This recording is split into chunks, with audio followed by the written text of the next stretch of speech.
Salut à toi, grand fan de Formule 1. Frédéric Vasseur ne décolère pas face à la pénalité d'Hamilton à Mexico. C'est l'actu partie 1 de ce 2 novembre. Pour la première actu l'équipe, Frédéric Vasseur n'a pas mâché ses mots après le Grand Prix du Mexique. Le patron de Ferrari a vivement critiqué la pénalité de 10 secondes infligée à Lewis Hamilton, qu'il juge disproportionnée et mal adaptée à la situation. Pour lui, cette sanction a clairement coûté à l'équipe une 4e place assurée et 2 gros points. La scène se déroule en plein cœur de la bataille entre Hamilton et Verstappen. En tentant de défendre sa position dans le virage 4, Hamilton bloque ses roues et tire tout droit dans l'herbe sans pouvoir reprendre la voie de dégagement prévue. En ressortant, il conserve son avance sur Verstappen et creuse même un petit écart. Les commissaires jugent alors qu'il a tiré un avantage de la situation. Ils lui infligent une pénalité de 10 secondes, une sanction lourde qui ruine sa course et le repousse jusqu'à la 8e place à l'arrivée. Vasseur, de son côté, ne digère pas la décision. Il reconnaît que son pilote n'a pas respecté les instructions du directeur de course, mais considère que la pénalité est totalement excessive. Il explique qu'il ne se souvient même pas de la dernière fois qu'un pilote avait pris 10 secondes dans une situation comparable. Selon lui, 5 secondes auraient suffi à corriger l'avantage sans détruire la course d'Hamilton. Ce qui agace surtout le directeur de Ferrari, c'est l'incohérence du traitement. Il rappelle que Verstappen, un peu plus tôt, avait lui aussi coupé la piste, d'abord au virage 1, puis dans la chicane quelques instants avant la faute d'Hamilton, sans recevoir la moindre sanction. Vasseur estime que les commissaires n'ont pas su gérer la situation avec cohérence et qu'ils ont manqué de discernement. Vasseur insiste sur le fait qu'au Mexique, la configuration de la piste rend cette situation particulièrement délicate. Les zones de dégagement sont en herbe ou en asphalte glissant et la moindre erreur pousse naturellement les pilotes à couper. Selon lui, les commissaires auraient dû tenir compte de ce contexte sans forcément adapter la règle, mais en comprenant la réalité du terrain. Il explique que cette pénalité a totalement changé le visage de la course de Ferrari. Avec 10 secondes à combler, Hamilton s'est retrouvé isolé derrière le peloton de tête, incapable de repasser les voitures plus lentes à cause du manque de zone de dépassement. Pour Vasseur, cette sanction leur coûte directement une place dans le top 4, alors qu'avec 5 secondes, le Britannique aurait pu aller chercher son premier podium en tunique rouge. Le Français replace aussi l'incident dans un week-end pourtant très solide pour Ferrari. Avec les 2e et 3e places sur la grille, c'était le meilleur résultat combiné de l'année pour l'équipe. En rythme pur, la SF25 ne pouvait pas rivaliser avec la McLaren de Norris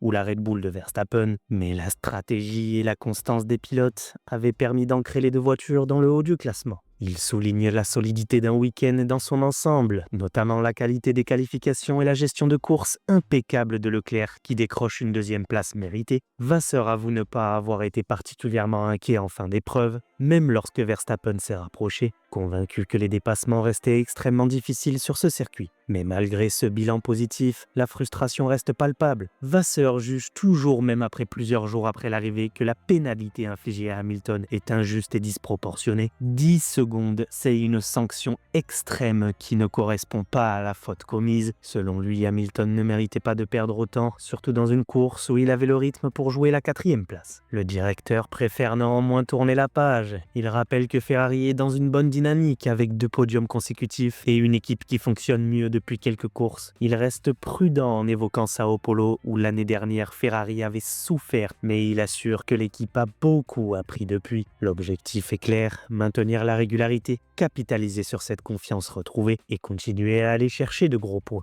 Côté pilote, Charles Leclerc ressort du Mexique avec le sourire et la satisfaction d'un travail bien accompli. Après sa 3e place à Austin, il enchaîne avec une superbe 2e position à Mexico, son meilleur résultat depuis le Grand Prix de Monaco. Un résultat qui symbolise à la fois la montée en puissance de Ferrari en cette fin de saison et la solidité du Monégasque, impeccable dans un week-end où tout reposait sur l'exécution. Car cette fois encore, Ferrari ne disposait pas du rythme brut pour aller chercher les McLaren ou les Red Bull, mais la SF25 a brillé sur la durée, portée par un plan de course millimétré, une stratégie cohérente et un pilotage sans faille. Leclerc a su tirer le maximum d'une voiture optimisée pour la constance plus que pour la performance pure, gérant la pression, les pneus et la menace Verstappen dans les derniers tours. Le Monégasque admet que ce résultat dépasse les attentes initiales. Leclerc explique qu'il ne s'attendait pas à réitérer la performance d'Austin où Ferrari avait signé une course parfaite. Pourtant, malgré des conditions différentes, le scénario s'est répété. Grâce à une exécution propre, un équilibre de voitures retrouvé et une lecture stratégique sans erreur, Ferrari décroche un deuxième podium consécutif et monte encore d'un cran. Le pilote Ferrari parle d'un week-end solide où chaque détail a compté. Il reconnaît aussi que la Scuderia a depuis plusieurs semaines basculé une partie de ses efforts vers 2026, mais que ses recentrages techniques a paradoxalement libéré l'équipe. Avec moins de pression sur le développement, les ingénieurs exploitent mieux le potentiel existant de la SF25. Leclerc insiste sur cette dynamique, même sans nouveauté majeure. Ferrari s'est resserré autour de la précision, de la stratégie et de la discipline d'exécution. Résultat, 2 podiums de suite et la certitude que la voiture, bien exploitée, reste compétitive. Le premier moment chaud de sa course, c'est évidemment le départ. Coincé entre Hamilton et Verstappen, Leclerc se retrouve sans marge.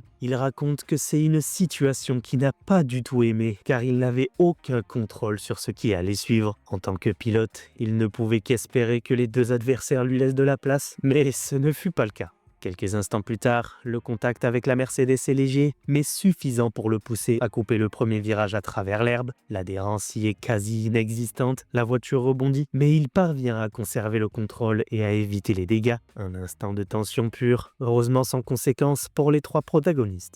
Une fois la course stabilisée, Leclerc s'installe dans un rythme solide. Le pilote Ferrari sait qu'il n'a pas la vitesse de pointe pour jouer la victoire, mais sa gestion des pneus et sa constance sur les longs relais font la différence. Verstappen, plus rapide sur la durée, finit par recoller en fin de course, chaussé de pneus tendres. L'écart fond, la pression augmente. Leclerc confie qu'il a été soulagé de voir la voiture de sécurité virtuelle apparaître dans les 2 derniers tours. Une intervention qui a figé les positions et lui a permis de sécuriser la 2e place. Le monégasque reconnaît que son relais n'a pas été simple. Les pneus médiums manquaient d'adhérence et il envisageait un 2e arrêt. Mais Ferrari a préféré la prudence avec un seul pit stop. Il a géré la dégradation jusqu'au bout, à la limite, et se dit satisfait d'avoir tenu la stratégie prévue. Ce résultat offre à Ferrari un nouveau podium et la reprise de la 2e place au championnat constructeur. Avec un seul petit point d'avance sur Mercedes, Leclerc reste lucide. La moindre erreur peut inverser la hiérarchie. Mais il salue la précision et la discipline de l'équipe sur les 2 derniers week-ends.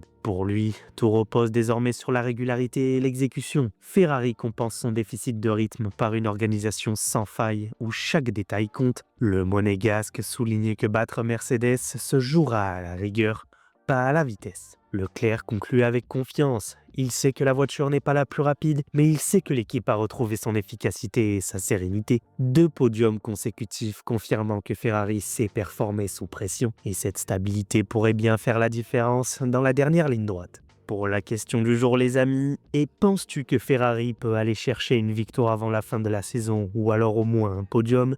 Et penses-tu qu'ils vont conserver leur 2e place au championnat constructeur? J'attends vos réponses en commentaire. Abonne-toi pour ne rien rater de l'actu du Grand Prix du Brésil qui se déroule la semaine prochaine. Une fois que cela est fait, Antonelli exige des comptes après une consigne très discutable au Mexique. C'est juste ici.